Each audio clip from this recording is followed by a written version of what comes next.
Hey everybody, Chris with Fork and Path here. Today we're going to be working on a ceviche recipe and I really hope you enjoy it. If you do, make sure you like this video and be sure to subscribe to our channel for future recipes.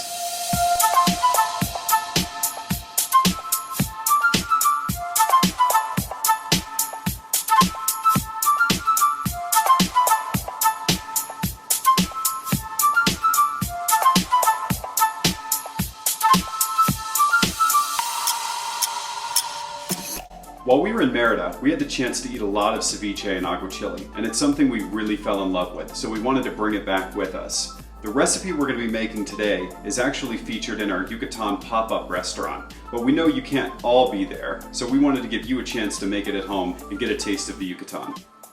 So before we get started with the recipe, I'll give you a quick description of what ceviche is. Essentially, ceviche is just raw seafood cured in citrus juices. The difference between ceviche and aguachile is aguachile tends to be cured for a little less time and usually has a lot more chili peppers in it. It's really popular with habanero and ají. Now let's talk about the ingredients. Here we'll start with the octopus. I chose to use octopus, but you don't have to. You can also use shrimp, whitefish, or even scallops. Just make sure they're either sushi grade or that you've poached them gently before adding them to your ceviche. Next up, we have minced jalapeno, minced red onion, and minced cilantro. I minced these items because I prefer to have a very, very small burst of flavor rather than one flavor overwhelming the rest of the dish. We have kosher salt to season the dish. We also have a citrus coconut cream, julienne cucumber, brined julienne jicama, ancho chili powder, habanero oil, fresh cilantro leaves, sliced avocado, and fresh lime. Now let's go ahead and prepare our ceviche. To do this, we're going to start with lime. We need the lime juice to begin curing the octopus, so we're going to squeeze it over the top. When I squeeze it though, I'm going to do it upside down and through my hands, so if any seeds come out, I catch them and they don't end up inside the dish with the food. Next up, we'll add the jalapenos. We'll just do about a scoop of those. You can pick your preference if you want it a little more or a little less spicy, but since I've deveined and de-seeded the jalapenos, they're going to be mostly just that bright green jalapeno flavor rather than having a lot of heat. We'll also add some red onion into there. Again, you choose how much you like. That looks good for me.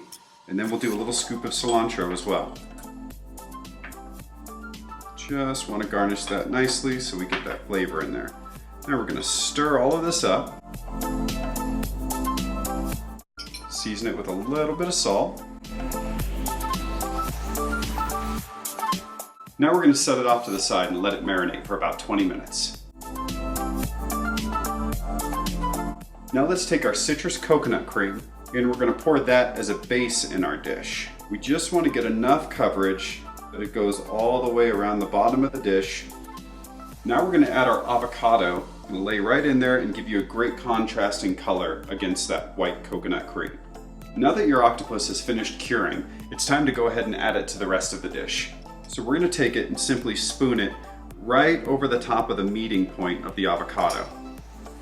Next up, we need to make our garnish of cucumber and jicama. So the best way to do this is to take an empty dish, take a pinch of the cucumber, a pinch of the jicama, toss it together gently, creating a little bit of a stacked nest. Grab that between 4 fingers, and you're going to set that right on top of the highest point of your ceviche. We're going to take our habanero oil, and we're going to add a few dashes of this around our coconut cream. This really just adds color and a touch of heat to the dish.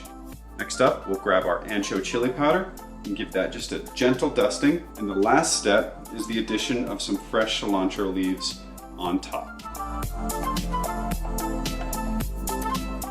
That's it for our ceviche recipe, and we hope you enjoy it. Try it with tortilla chips or freshly baked corn tortillas. If you do like it, make sure to hit the thumbs up on this video, hit the bell for alerts when we have new videos coming out, and be sure to subscribe to our feed. You can find the recipe card in the description below. Sláinte!